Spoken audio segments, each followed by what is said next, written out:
इस देश में अत्याचार करने वाला कौन है? ददुआ पटेल को डाकू बनाने वाला कौन है? कोई मुसलमान आया था?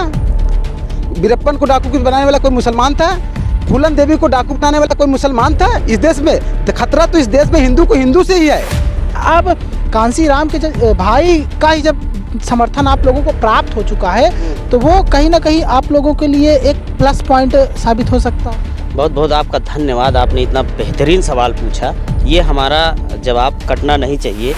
अगर राष्ट्रीय अध्यक्ष जी एक मंथन करे, पुनः विचार करे, राष्ट्रीय अध्यक्ष चंद्रशेखर रावण भाई को अगर जोड़ लिए तो लोकसभा की सीट निश्चित पूरे प्रदेश में 80 हराव का नारा निश्चित होगा।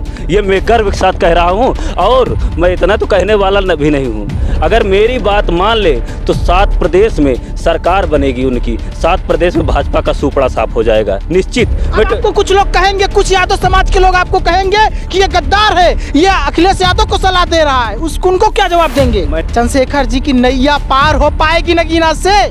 101% नैया पार होगी। और आप ये बात हमारी रिकॉर्ड करके रख लीजिए। 3 लाख प्लस वोटों से भाई चंद्रशेखर आजाद जी नगीना लोकसभा से सांसद बनने जा रहे हैं, जीतने जा रहे हैं। नमस्कार दर्शकों, फ्रीडम न्यूज इंडिया देखना शुरू कर चुके हैं आप और मैं हूं आपके साथ राज रावत। जैसा कि आप जानते हैं दर्शकों कि चुनाव के तारीख का ऐलान हो चुका है और सारी पार्टियां अब कहीं ना कहीं तैयारी करना शुरू कर चुकी हैं।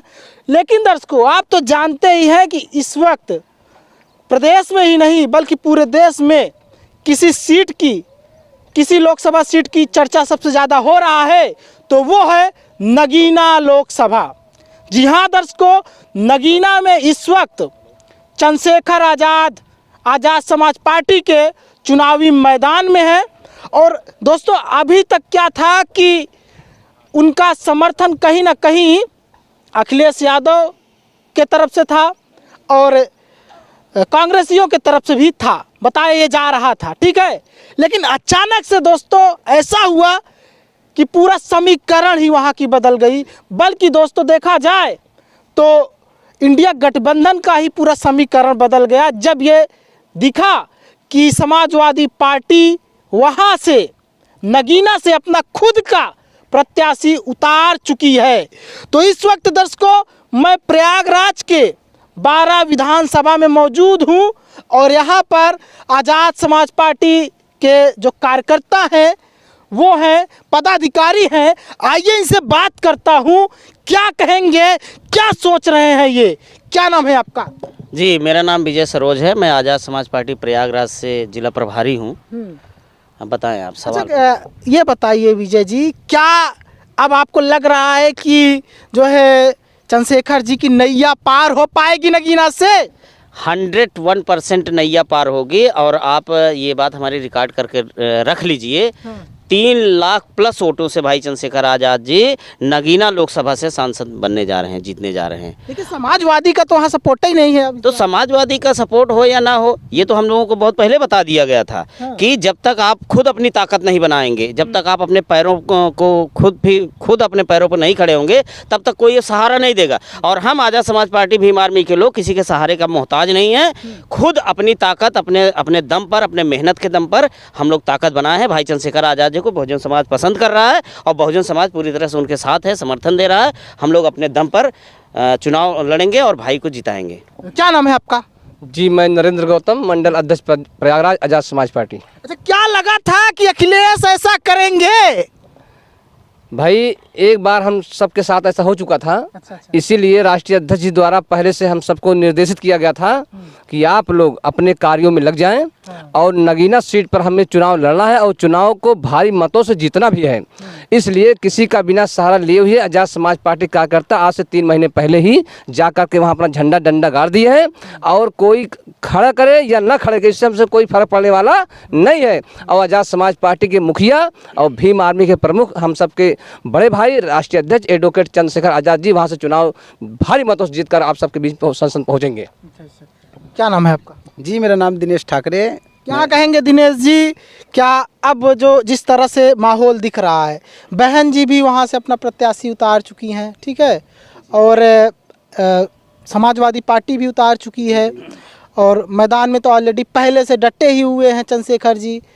क्या लगा है कि अब जो है जिस तरह से अखिलेश यादव ने किया उसको आप किस तरह से लेते हैं? धोखा दिया है या फिर उन्होंने जो किया है सही किया? देखिए, भाई चंद्रशेखर आज़ाद जी का जो कारवा है वो तो कभी किसी के, अखिलेश यादव जी उन्होंने जो किया अपने लिए तो उन्होंने अच्छा किया है, लेकिन समाज के लिए तो अच्छा नहीं किया है। क्योंकि एक विश्वास था विश्वास था कि गठबंधन से चुनाव लड़ेंगे भाई तो जीतेंगे। लेकिन एक बात है, गठबंधन हो या ना हो, भाई बहुत इतने वोटों से जीत रहे हैं कि उन्हें कोई रोक नहीं सकता। क्योंकि भाई और भाई के जो नौजवान साथी हैं, जो कार्यकर्ता हैं, उन्होंने इतना संघर्ष कर दिया है कि किसी को मुस्तैद नहीं है। और आने वाले समय में नहीं, वो भाई बहुत बड़े चेहरा हैं भारत के और वो प्रधानमंत्री बनेंगे। ये तो एक भी सपना देख रहे हैं आप लोग? अरे साहब, ये तो एक बार मैंने जाने का मौका तो मिल जाए पार्लियामेंट में, संसद में एक बार पहुंचे शेर दहाड़े। लेकिन संसद में पहुंचेंगे कैसे? देख अभी से रोड़ा जो है पड़ने लगा उनके मतलब रास्ते में। देखिए, बीता हुआ कल कभी आज नहीं होता। हर ऊंचा उड़ने वाला 25 सिर बाज नहीं होता। जिस कौम के नौजवान संघर्ष नहीं करते उनके सर पे कभी ताज नहीं होता। हम सब ने संघर्ष किया है, भाई ने संघर्ष किया, सारा इंडिया ही नहीं पूरा देश जानता है, अदर कंट्री भी जानती है कि भारत में एक ऐसा वीर है। टाइम मैगजीन में छपा था, एक ऐसा वीर है, टाइम मैगजीन में छपा था, अमेरिका के टाइम मैगजीन में, कि एक ऐसा वीर है जो दलितों का मसीहा है, जो रात दिन बहन बेटियों की रक्षा कर रहा है, जो आए दिन अन्याय अत्याचार के लिए लड़ाई लड़ता है। कई बार भाई जेल गए, लाठियाँ खाए, फिर भी वो वीर पीछे नहीं हटा। तो ऐसे व्यक्ति को कौन नहीं चाहता कि वो आके हमारे हक अधिकार लाने वाला संसद में पहुँचे, वो भी प्रधानमंत्री बने। देखिए, देश पे जब से देश आज़ादी हुई है, जब से चुनाव हुआ है, कभी कोई दलित प्रधानमंत्री नहीं बना। इसलिए देश की आर्थिक स्थिति नहीं बदली। अगर कोई दलित प्रधानमंत्री बनेगा तो तब जाके इस देश की आर्थिक स्थिति बदलेगी। क्योंकि दलित ही शोषित समाज का सबसे गरीब दबा कुचला है। क्योंकि सवर्ण कास्ट के पास इतनी दौलत है, इतनी कुछ दौलत है, इतनी ज़मीन उनके पास है कि उनका शोषण कोई करने वाला है ही नहीं। शोषण जब भी करता है एक अमीर व्यक्ति करता है, और गरीब का शोषण सब दिन हुआ है। ये चाहे नरेंद्र मोदी की सरकार रही हो, चाहे जिसकी भी सरकार रही हो, चाहे कांग्रेस रही हो, लेकिन दलितों के साथ शोषण हुआ है। लेकिन अब शोषण नहीं होगा। लेकिन अब कांग्रेस वाले भी संविधान बचाओ की जो है कहीं ना कहीं नारा दे रहे हैं, बोलते हैं संविधान बचाना है। और आए दिन दिख रहा है कि राहुल गांधी जो है बाबा साहेब की मूर्तियों पर माला चढ़ाते हुए नजर आ रहे हैं। देखिए, वो दिखावा है। अच्छा, दिखावा के लिए। क्योंकि जब ये कि दलितों को विकास, देखिए अभी देखिए भाई चंद्रशेखर की देख लीजिए, अब नहीं चाहते कोई कि एक गरीब का बच्चा भी पार्लियामेंट में जाए, वो भी मुख्यमंत्री बने, तो उन्हें रोका जा रहा है। रोकने का उन्होंने बहुत प्रयास किया, सब ने किया है, लेकिन वो रुकने वाले नहीं है। और राहुल गांधी की रही बात, वो दिखावे के लिए बाबा साहब, जितनी पार्टियां हैं सब बाबा साहब को दिखावे के लिए मान रहे हैं। बाबा साहब के सच्चे फॉलोअरशिप है तो भाई चंद्रशेखर आज़ाद रावण जी। बहन जी थी, पर प्रेजेंट टाइम अभी भी है बहन जी। हम बता रहे हैं बहन जी, मतलब कि देखिए बहुजन समाज का जो विश्वास था। देखिए मान्यवर साहब ने कहा था, आप एक बात बताइए कि इस देश में अत्याचार करने वाला कौन है? ददुआ पटेल को डाकू बनाने वाला कौन है? कोई मुसलमान आया था? वीरप्पन को डाकू बनाने वाला कोई मुसलमान था? फूलन देवी को डाकू बनाने वाला कोई मुसलमान था? इस देश में खतरा तो इस देश में हिंदू को हिंदू से ही है। तो यहाँ पे हिंदू मुस्लिम का विवाद करके ये तो राजनीति अपना कर रहे हैं। तो इस देश को सबसे बड़ा खतरा तो मनुवादियों से है। और मनुवादी क्या, ये राहुल गांधी क्या मनुवादी नहीं है? एक सांप नाथ तो दूसरा नागनाथ है। ये पीछे से वार करते हैं, एक सामने से वार करता है। तो खतरा दोनों से है। जब भी इस देश का प्रधानमंत्री कोई दलित बनेगा, SC ST OBC का माइनॉरिटी का लोग बनेगा, तभी इस देश का विकास होगा, अन्यथा कोई विकास होने वाला नहीं है। दलितों के साथ अन्याय अत्याचार होता रहेगा। क्या नाम है आपका? सुलभ यादव, विधानसभा अध्यक्ष। सुलभ यादव, विधानसभा अध्यक्ष कौन सा? सुराव 255। सुलभ यादव नाम है। लोकसभा फूलपुर। इनको थोड़ा क्लोज में लीजिएगा। इनका नाम सुलभ यादव है। और ये जान लीजिए कि आजाद समाज पार्टी में यादव लोग भी हैं, ये जान लो। यादव लोग हैं और पदाधिकारी भी हैं। सोचो आप, मामूली कार्यकर्ता नहीं, पदाधिकारी हैं ये। अच्छा सुलभ यादव, आप ये बताइए कि अखिलेश यादव ने जो किया, वहाँ से प्रत्याशी उतार दिया अपना मनोज कुमार को, पूर्व में जज रह चुके हैं, वो भी रावण के सामने, चंद्रशेखर जी के सामने। एक समय ऐसा था जब एक समय ऐसा था जब चंद्रशेखर आज़ाद जी और अखिलेश जी साथ में रहते थे, खतौली गले लग रहे थे। और हाँ, खतौली में दिखा था कि मैनपुरी। सब साथ मिलकर चुनाव जीते भी थे। ऐसा क्या हुआ कि अखिलेश जी ने ऐसा फिर उसके बाद सोचा और अपना प्रत्याशी उतार? सबसे पहले तो मैं आपको बहुत बहुत धन्यवाद एवं आभार करता हूं कि आपने मेरी बात लोगों तक पहुंचाने की कोशिश की है। मैं इतना तो सलाह नहीं दे सकता आदरणीय समाजवादी पार्टी राष्ट्रीय अध्यक्ष अखिलेश यादव को, न पद में बड़ा हूं, न लंबाई में बड़ा हूं, न पैसे में बड़ा हूं। समझ रहे, लंबाई में हो सकता है कि बराबर का हूं, लेकिन एक कठोर शब्द कहने जा रहा हूं कि या तो पीडीए की बात करते हैं वो, पिछड़ा, दलित, अल्पसंख्यक। पिछड़क तो आप लिए हो, ठीक है, पिछड़े में हो। और दलित में कहाँ हो आप? दलित में जब तक चंद्रशेखर भाई के नहीं लोग, मैं आज कह रहा हूँ, सलाह देने मेरी औकात नहीं है, लेकिन मैं ये कह सकता हूँ कि या तो उनके लोग गलत सलाहकार हैं। अगर बड़े भाई चंद्रशेखर रावण जी को जोड़ लिए तो हर लोकसभा में 75,000 से 1.5 लाख 2 लाख वोट बढ़ेगा उनका। ये उनके समझ में पता नहीं कहाँ से नहीं आ रहा है। तकलीफ लाठी तो हम लोग कार्यकर्ता खाए ना, यादव समाज तो उनके लिए परेशान है, ये बात है। और दूसरी बात है, दलित समाज कहाँ है? आप जाति जनगणना की बात करते हो, जाति जनगणना की बात करते हो, जिसकी जितनी संख्या भारी उसकी इतनी हिस्सेदारी, तो हिस्सेदारी करवाइए ना आप। मैं आज भी मैं कह रहा हूँ, अगर राष्ट्रीय अध्यक्ष जी एक मंथन करे, पुनः विचार करे, राष्ट्रीय अध्यक्ष चंद्रशेखर रावण भाई को अगर जोड़ लिए तो लोकसभा की सीट निश्चित पूरे प्रदेश में 80 हराव का नारा निश्चित होगा। ये मैं गर्व के साथ कह रहा हूँ। और मैं इतना तो कहने वाला भी नहीं हूँ, अगर मेरी बात मान ले तो 7 प्रदेश में सरकार बनेगी उनकी, 7 प्रदेश में भाजपा का सुपड़ा साफ हो जाएगा निश्चित। आपको कुछ लोग कहेंगे, कुछ यादव समाज के लोग आपको कहेंगे कि ये गद्दार है, ये अखिलेश यादव को सलाह दे रहा है, उनको क्या जवाब देंगे? मैंने तो पहले ही कहा ना कि मेरी सलाह देने की कोई औकात नहीं, लेकिन मैं ये कह सकता हूँ, जो सही बात है उसको छुपा नहीं सकते, सच्चाई छुप नहीं सकती। बनावट के वसूल से खुशबू आ नहीं सकती कागज के फूल से। अब ये बताओ, पीडीए का नारा दे रहे हो, ऐसे आ सकती है? बताइए आप। तो इस वक्त जिस तरह से माहौल बन चुका है और कहीं ना कहीं जबरदस्त जिस तरह से खबरें ये चल रही है, और ज़्यादातर खबरें ये आ रही है, हेडलाइन से पता चल रहा है खबरों का, और उसमें अखिलेश यादव को दलित विरोधी दिखाया जा रहा है। क्या अखिलेश यादव दलित विरोधी हैं? नहीं, दलित विरोधी नहीं, अभी कंफर्म नहीं हुआ। अभी भी फिर मैं वही दो बात तीसरी बार चौथी बार कहने की बात जब आ जाएगी तो मुझे कहना पड़ेगा। अभी बहुत टाइम है, अभी बहुत टाइम। प्रत्याशी बदल सकते हैं, प्रत्याशी बदल करके पुनः विचार विमर्श करें। उनको पूरे प्रदेश में बड़े भाई चंद्रशेखर अपना प्रत्याशी वापस ले सकते हैं। वापस लेंगे तो उनको बहुत ज़्यादा फायदा होगा, और नहीं तो इतना नुकसान होगा। उसकी भरपाई 2022 में अभी देखे हैं, अभी तो 2022 चुनाव देखे हैं, जुम्मा अभी 2022 का चुनाव देखे हैं। कहीं 200 वोट से 200 वोट से कहीं 2000-3000 वोट से हारे हैं। 5 लाख अगर इधर वोट होता तो आज समाजवादी पार्टी की सरकार होती। तो ये चीज़ सोचना चाहिए ना उनको, ये चीज़ सोचना चाहिए। हम जैसे लोग सोचते हैं, राज्यसभा में अभी धोखा खाए हैं, समझ में नहीं आया क्या अखिलेश यादव को? उनके समझ में क्या, उनके समझ में वही लोग अल्पसंख्यक नहीं, अल्पसंख्यक मत समझिए, अगड़ा समझिए। उनके सलाहकार अगड़ा हैं। कुछ यादव समाज के लोग मुझे भी गाली भी देंगे कि हम भाई राष्ट्रीय अध्यक्ष जी को कौन समझाने वाला होता है, लेकिन जो बात सही है समझाने वाली बात, उसको तो मैं कहने से गुरेज कभी नहीं करूँगा। लड़ाई लड़ने वालों का इतिहास लिखा जाता है, तलवे चाटने वालों का नहीं। जब देश गुलाम होगा तब मैं गर्व के साथ अपने बेटे से कहूँगा, बेटा जहाँ भी मैं था लोगों को अपनी आवाज़ बुलंद करा, लोगों को समझा रहा था। अखिलेश जी कहते हैं कि इस बार संविधान समुद्र मंथन जैसे हुआ, तो इस बार संविधान का मंथन है। तय करना है कि संविधान बचाने वालों के साथ रहना है, संविधान बेचने वालों के साथ रहना है, संविधान को जलाने वालों के साथ रहना है। तो राष्ट्रीय अध्यक्ष अखिलेश यादव को समझना चाहिए, इस बात पर विचार करना चाहिए। मैं तो उनसे कभी मिला नहीं हूँ, कभी मिला नहीं। अगर कभी मौका मिला तो मैं अपनी बात बाखूबी से कहूँगा कि जो ये माने अगड़े समाज के लोग हैं उनको बिल्कुल बोल दो, वोट ही ना मत चाहिए तुम्हारा। जैसे लोग बोलते हैं मुसलमानों को बीजेपी वाले कहते नहीं चाहिए, कहते हैं नहीं चाहिए, उसे सीधा बोले अगड़े समाज के लोग जो विधायक टिकट मिलेगा जिनको, जिनको टिकट मिलेगा उनके व्यक्तिगत रिश्तेदार वोट देंगे, नहीं कोई सपा बसपा आज़ाद समाज पार्टी में कोई वोट देने वाला नहीं। समय बीजेपी पकड़ चुके हैं जैसे पहले कांग्रेस पकड़े थे।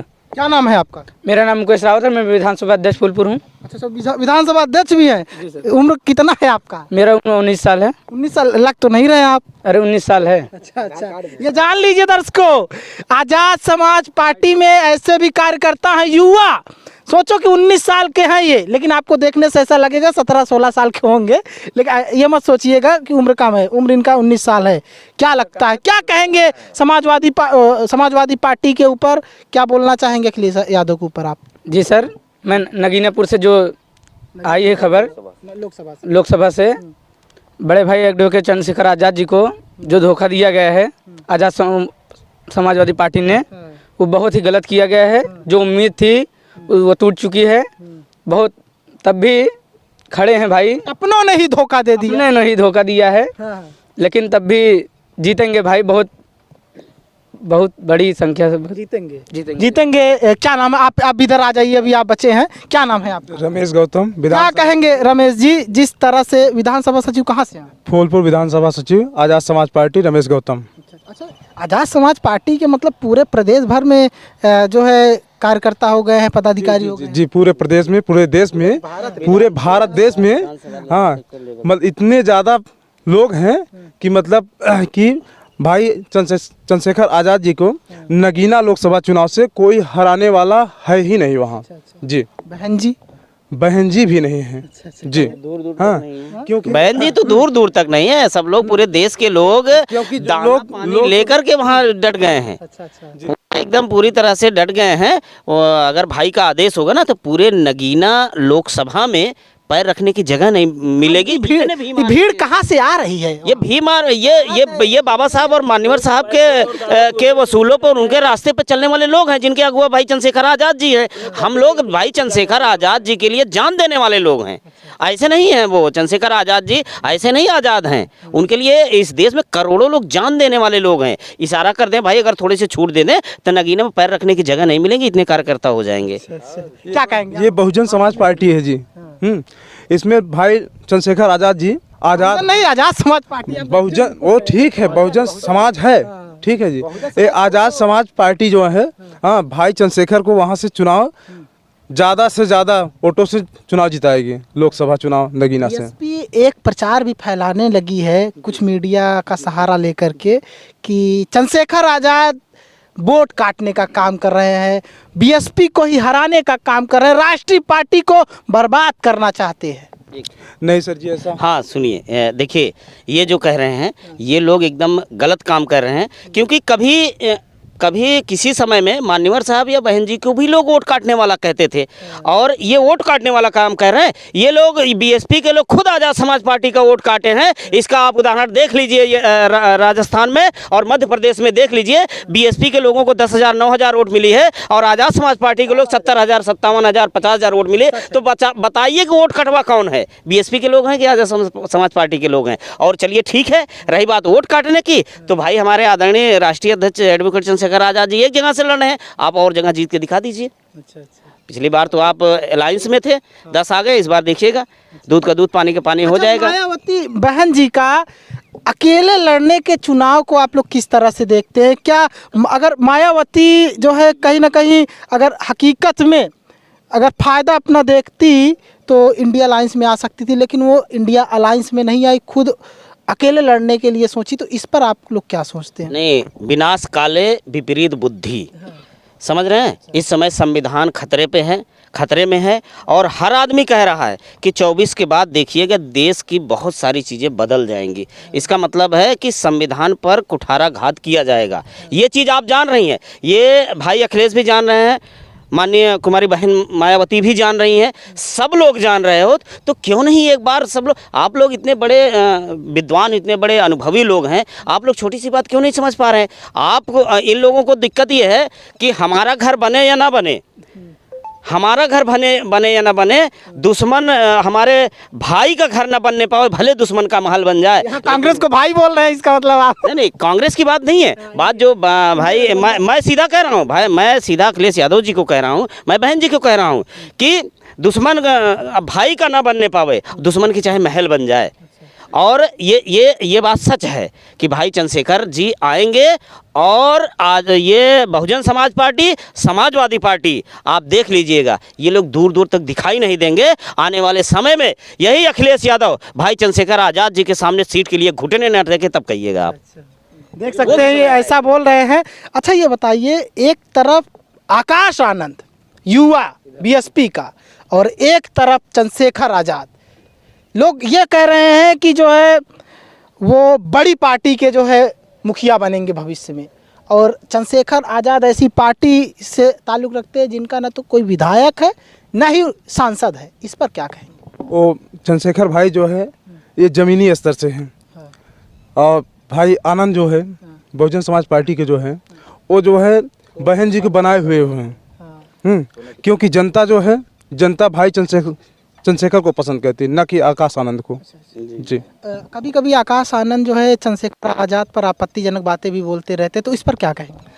उन्होंने आपत्ति की थी, बोले थे कि कौन है ये, इसको हम नहीं जानते, कौन भीम आर्मी, कौन चंद्रशेखर। तो जब ऐसे लोगों को वो कह सकते हैं कि कौन भीम आर्मी कौन चंद्रशेखर, और उनके लिए हमारे पास टाइम नहीं बात करने का, तो ये समझिए कि वो इंडिया में रहता ही नहीं है। इंडिया में रहने वाला प्रत्येक व्यक्ति आज़ाद समाज पार्टी के मुखिया चंद्रशेखर भाई जानता है। और जब वो ये कह सकते हैं कि कौन भीम आर्मी कौन चंद्रशेखर, तो इसका मतलब वो इंडिया में नहीं रहते हैं। और वास्तव में जब से उनकी पैदाइश हुई है और शादी के होने के ठीक 1 वर्ष पहले यहाँ पहुँचे हैं, तो जिनका जीवन 20 वर्षों तक विदेशों में रहा हो और तो यहाँ इंडिया की बात वो जानते नहीं, ये तो बहुजन समाज पार्टी का दुर्भाग्य है। जो उनके नेताओं के जो अपनी पूरी जवानी गंवा दिए, आज उनको न समय दे करके एक भतीजेवाद में फंस करके जो परिवारवाद की बात करते हैं, परिवारवाद बहुजन समाज पार्टी में नहीं है। उन्होंने एकदम देखने में परिवारवाद की जगह क्या स्वयं जगह ले ली, इससे ज़्यादा परिवारवाद क्या होगा। जो समाजवादी पार्टी को, कांग्रेस को, भारतीय जनता पार्टी को के ऊपर कहा करती थी कि परिवारवाद वाली पार्टी है और हमारी परिवारवाद पार्टी नहीं है, लेकिन माननीय साहब मसीहा कांशीराम साहब ने जब बहुजन समाज पार्टी नाम दिया था, यदि वो चाहते तो अभी जो है 15 मार्च को उनके भाई माननीय मसीहा कांशीराम साहब के भाई सरदार जी आए, वो नगीना सीट में भाई का समर्थन किया है। यदि वो चाहते तो अपने भाई को, अपने भतीजे को भी कुछ न कुछ पद दिलाते, लेकिन उन्होंने अपना घर बार छोड़ दिया और 24 पन्नों में अपनी माँ को लेटर लिख कर दे दिया कि बहुजन समाज ही मेरा परिवार है, आज के बाद मैं इस दुनिया में वापस नहीं जाऊंगा, किसी के छठी बरही तरही में नहीं जाऊंगा, मैं सिर्फ बहुजन समाज में रह करके पूरा समाज, अपना समय बहुजन समाज में दूंगा। उनकी बदौलत बहुजन समाज पार्टी सरकार बनी और 4 बार बहन जी मुख्यमंत्री बनी। उनके जाने के बाद बहुजन समाज पार्टी अपने मूवमेंट से भटक गई और हालत बद से बदतर हो गई है। जो एक विधानसभा सीट जीतने के लायक नहीं हुए और जो जीता भी आपको धोखा दे करके आपको भतीजे वोट कर दिया, और उसके बदले में आपको क्या मिला, आपके वही भतीजे आकाश आनंद जिसको कहीं दूर दूर तक राजनीति कोई अनुभव नहीं है, उनको जेट वायु श्रेणी सुरक्षा मिल रही है, प्लस उनको क्या, उनको कोई जानता ही नहीं, उनको कौन किस बात का डर है जो सुरक्षा दिया। चंद्रशेखर भाई जो पूरे इंडिया में दौड़ दौड़ करके हमारे आपके ऊपर अन्याय अत्याचार हो रहा है, पीड़ितों के साथ खड़े हैं और कहीं न डरने भय की कोई बात नहीं है। ऐसे लोगों को कोई सुरक्षा की आवश्यकता भी नहीं है, ना सुरक्षा दिया गया, कई बार उनके ऊपर हमला हुआ। तो चंद्रशेखर भाई यदि यहाँ नगीना सीट से 2 से 3 लाख वोटों से जीत करके संसद में पहुँच रहे हैं और ईंट से ईंट बजाने का काम करेंगे, तब देखा जाएगा कि मात्र 1 सीट पर लड़ने के लिए सारी पार्टियों नज़र वहीं नगीना पर है, तो बाकी 79 सीट पर कितनी सीट जीतने काम करते हैं लोग। तो देख सकते हैं इस तरह से बहन जी पर ही बात कर रहे हैं। और हकीकत है दोस्तों, अभी कांशीराम साहब के जो छोटे भाई है सरदार जी, वो उनकी जयंती पर आज़ाद समाज पार्टी के मंच पे दिखाई दिए थे, और जैसे ही वो मंच पर दिखे तस्वीरें वायरल हुई, बीएसपी को तगड़ा झटका लगा था वहाँ पर। क्या लगता है कि क्या अब कांशीराम के भाई का ही जब समर्थन आप लोगों को प्राप्त हो चुका है, तो वो कहीं ना कहीं आप लोगों के लिए एक प्लस पॉइंट साबित हो सकता है? बहुत बहुत आपका धन्यवाद, आपने इतना बेहतरीन सवाल पूछा, ये हमारा जवाब कटना नहीं चाहिए। आप ज़रा सोचिए, 15 मार्च को नगीना में आज़ाद समाज पार्टी के 4थे स्थापना दिवस पर माननीय साहब के पुण्यतिथि पर जो है कि कार्यक्रम हुआ था। उस कार्यक्रम, उस मंच पर हमारे नायक मान्यवर साहब कांसी राम के सगे छोटे भाई दरबार सिंह जी उस मंच पर थे और उनका वक्तव्य आप सुनिए। उन्होंने अपने वक्तव्य में कहा कि हमें जो है कि बहुजन समाज पार्टी के लोगों ने भी बुलाया, अन्य लोगों ने भी बुलाया, बहुत सारे जगह कार्यक्रम था, मैं कहीं नहीं गया। मुझे जब यहाँ भाई चंद्रशेखर आज़ाद जी के लोगों ने संपर्क किया तो मैं यहाँ आने को तैयार हो गया। एक चीज़ और उन्होंने कहा कि मैं बहुजन समाज पार्टी से जब बड़े बड़े नेता निकाले गए, मैं उस चीज़ को बहुत ध्यान से सुना हूँ।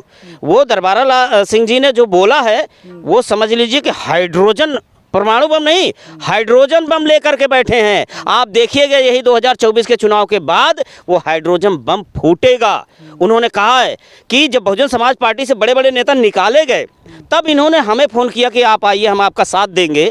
और लेकिन उन्होंने कहा जब आप मंत्री बने थे तब तो मलाई खा रहे थे, तब हम कह रहे थे कि हमारा ये काम है, हमारी ये बात है, तब आप नहीं सुन रहे थे। जब आप पार्टी से निकाले गए तब आप हमारा साथ देने आए। एक बात और उन्होंने कहा कि मान्यवर साहब के कांसीराम के मामले की मैं जो कि चंडीगढ़ हाई कोर्ट में उसको दाखिल किया था, वहाँ हमारा किसी ने साथ नहीं दिया। दिल्ली हाई कोर्ट में दाखिल किया था, हमारा किसी ने साथ नहीं दिया। आज वो सारे लोग साथ देने को तैयार हैं।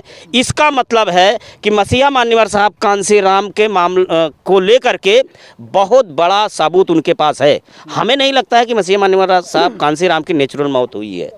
उनके वक्तव्य के अनुसार, दरबारा सिंह के वक्तव्य के अनुसार मुझे लगता है कि ऐसा कुछ नहीं है।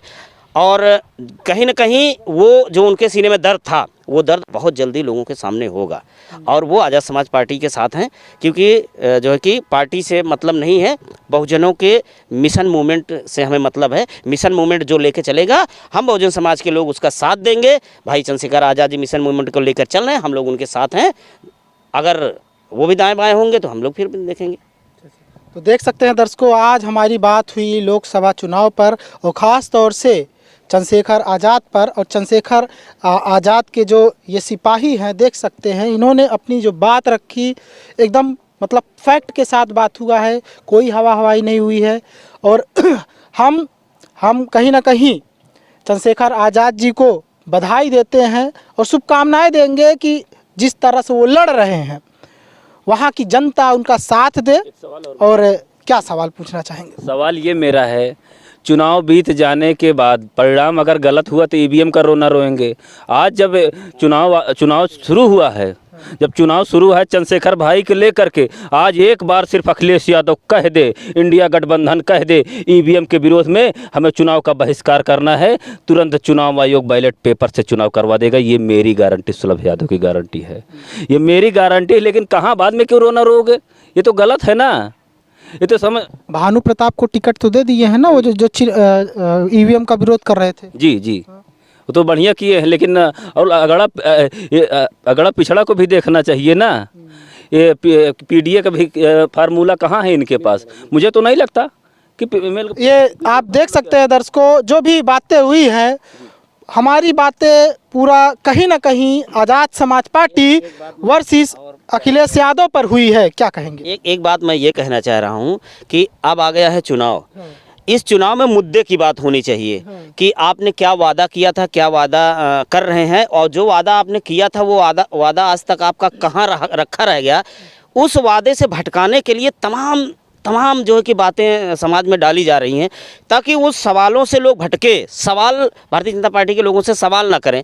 एक चीज़ और चला है अभी, इलेक्टोरल बॉन्ड को लेकर, इलेक्टोरल बॉन्ड को के भाजपा को चंदा मिला है, वो मिला है। मैं समझता हूँ पाकिस्तान से भी आया है चंदा भाजपा को। मैं समझता हूँ वो ठीक है। वो मामला कोर्ट ने उसको संज्ञान में लिया है, सुप्रीम कोर्ट ने उसको संज्ञान में लिया है, वो काम सुप्रीम कोर्ट कर रही है। लेकिन मैं एक चीज़ ये देख रहा हूँ अपने देश के, आपके चैनल के माध्यम से अपने देश के खासकर बहुजन समाज के लोगों को सचेत करने का काम कर रहा हूँ कि दिन भर ये चर्चा हो रही है। हमारा विषय वो चर्चा का नहीं है। हमारा विषय है कि जो इन्होंने वादा किया था या जो सवाल है, हमें उस सवाल को बरकरार रखना है।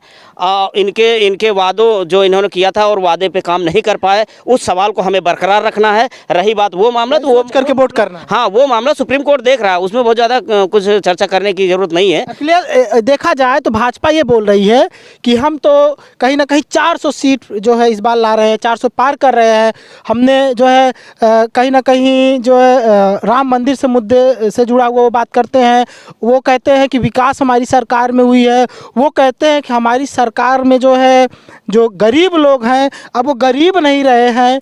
अभी एक डेटा जो है भारत सरकार दिखा रही थी कि गरीबी दूर हो चुकी है, उस पर क्या कहें? गरीबी कहाँ दूर हुई है? ये तो प्रधानमंत्री अपने मुंह से कह रहे हैं कि मैं राशन देता आया हूँ और आगे भी राशन देता रहूँगा। मतलब ये है कि आप गरीब थे और आगे समय तक मैं आपको गरीब बनाए रखूँगा, ये बात की गारंटी लेता हूँ। जो मोदी की गारंटी है, मोदी की गारंटी गरीब बनाए रखने की है। अरे मोदी की गारंटी, मोदी गारंटी क्यों नहीं लेते कि आज तक आपको जो राशन मिला, आगे आने वाले समय में मैं आपको राशन लेने लायक नहीं रहने दूंगा, मैं आपको इतना सक्षम बना दूंगा, मैं इतना आपको कामयाब बना दूंगा कि आप 5 किलो राशन के लिए मोहताज नहीं होंगे। लेकिन वो काम नहीं कर रहे हैं। ये कह रहे हैं ये मोदी की गारंटी है कि ये तक गरीबी रही है, आगे भी गरीबी रहेगी। 400 पार आएगा कि नहीं? 400 पार अगर ऐसा ही है, भाजपा बोल रही है जो ये जो माहौल बनाते हैं ये लोग, ये माहौल बना करके लोगों को गुमराह करते हैं। अगर ये जान रहे हैं कि 400 पार आना है तो इनको इलेक्शन कराने की क्या जरूरत है? पुनः प्रधानमंत्री का सर्टिफिकेट ले लेना चाहिए। क्या जरूरत है चुनाव कराने, आम चुनाव कराने की क्या जरूरत है? एक सवाल मेरी और रहेगी, लास्ट सवाल ये है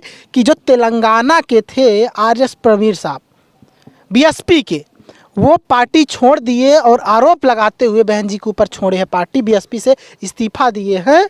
उनका कहना ये है कि बहन जी नहीं चाहती थी कि हम यहाँ पर बीआरएस से गठबंधन करें, और क्योंकि बहन जी को बीजेपी की तरफ से दबाव पड़ा है और ईडी, सीबीआई, इनकम टैक्स के तरफ से दबाव के कारण वो बीआरएस से गठबंधन ना करके वो पूरे देश भर में अकेले चुनाव लड़ रही हैं। तो इस पर क्या कहेंगे कि बीएसपी का जब इतना बड़ा नेता बीएसपी छोड़ रहा है तो आपको क्या लगता है इस पर? यही बात है ना कि इस बहुजन समाज पार्टी में सलाह, जिससे हमारी लड़ाई होती है उससे समझौता नहीं हो सकता।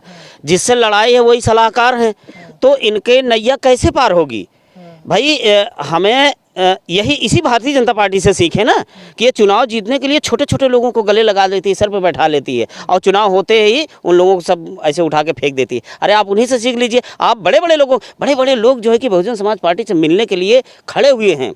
आप इशारा करिए, अगर बहन जी अपनी आदत को सुधार लें तो आज बहन जी 2024 में अभी भी समय है, एकदम समय आ चुका है, लेकिन अभी भी समय है। अगर बहन जी सबको मिला लें तो आज भी 2024 में बहन जी प्रधानमंत्री हो सकती हैं। अच्छा, ये देख सकते हैं एएसपी वाले कह रहे हैं कि अगर बहन जी सबको मिला लें, मतलब इनके नेता को भी मिला लें और जो इंडिया गठबंधन है उसको भी मिला लें, तो बहन जी आने वाले टाइम की जो है प्रधानमंत्री हैं। ऐसा ये 100% गारंटी है। आज़ाद समाज पार्टी के मुखिया एडवोकेट चंद्रशेखर आज़ाद जी को यदि बहुजन समाज पार्टी बहन जी समय रहते हुए अपने साथ में ले लें, आशीर्वाद दे दे, अपने साथ ले लें, और फिर देखिए कि उत्तर प्रदेश में जो 80 लोकसभा सीटें हैं, वो 80 लोकसभा सीट में 40 सीट लोकसभा सीट जीत करके पार्लियामेंट में पहुँचने का काम करेंगे। और कोई पार्टी दम नहीं है कि बहुजन समाज पार्टी खिलाफ सरकार बना सके। लेकिन हम तो डूबे सनम, तुमको भी लोग डूबेंगे।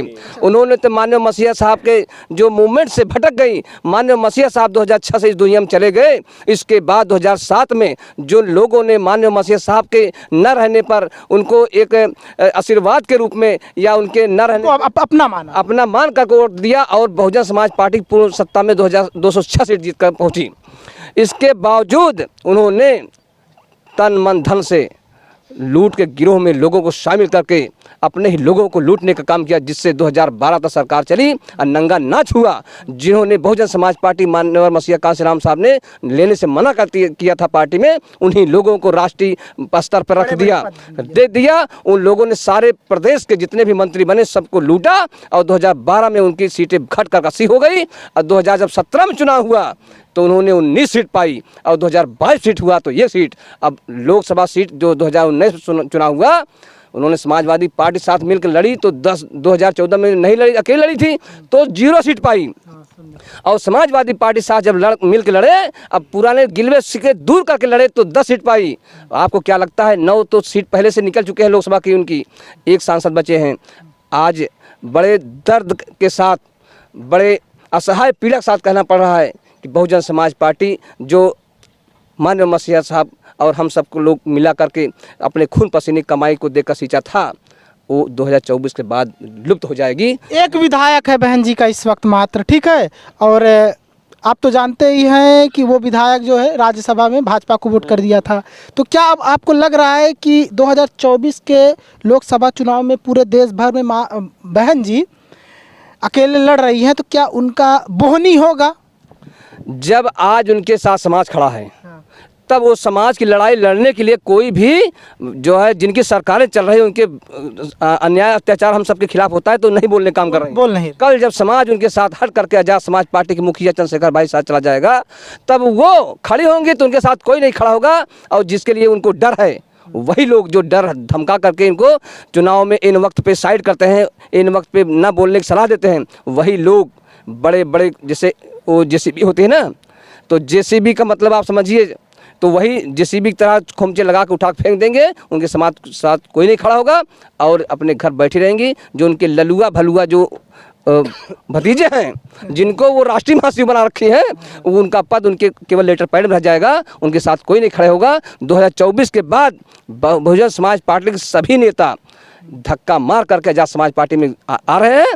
आज अंतिम समय में उनको इंतजार कर रहे हैं। यदि आपकी बुद्धि खुल गई समय से तो खुल गई, नहीं तो फिर समाज आपके ऐसे आँख खोल देगा कि आपको बंद करने की आवश्यकता नहीं पड़ेगी। तो मतलब एक तरह से देखा जाए तो इन लोगों का कहना है, आज़ाद समाज पार्टी का कहना ये है कि बीएसपी इस बार लोकसभा चुनाव में शायद खाता भी न खोल पाए, इन लोगों का कहना है।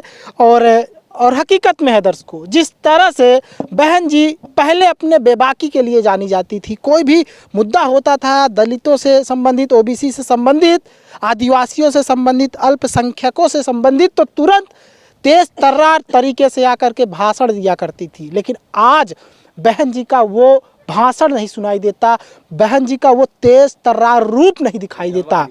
तो हम यही कहेंगे दोस्तों कि बने रहिए फ्रीडम न्यूज़ इंडिया के साथ। और भीम आर्मी के आज़ाद समाज पार्टी के मुखिया चंद्रशेखर आज़ाद जी को हम अग्रिम शुभकामनाएं देते हैं, लड़े।